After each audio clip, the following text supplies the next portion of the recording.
Penalty miss করে পেনাল্টিতেই গোল করলেন Cristiano Ronaldo.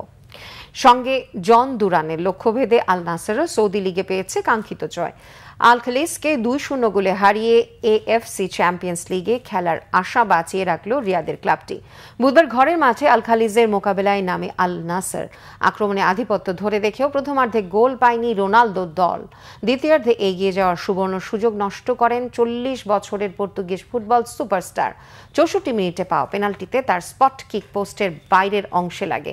10 minute পরেই আল নাসেরের কলম্বিয়ান ফরওয়ার্ড জন দুরান গোল করে আনন্দে ভাসান স্বাগতিক শিবির।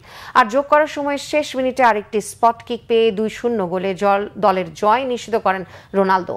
ক্লাব ও আন্তর্জাতিক ফুটবল মিলিয়ে 5 বারের ব্যালন ডি আর জয়ী তারকার মোট গোল হলো 935টি। 33 ম্যাচে 67 পয়েন্ট নিয়ে চতুর্থ স্থানে আছেন আল নাসের। তাদের চেয়ে 1 পয়েন্ট বেশি নিয়ে 3 নম্বরে আল কাদিসিয়া। লিগের আর একটি রাউন্ড বাকি।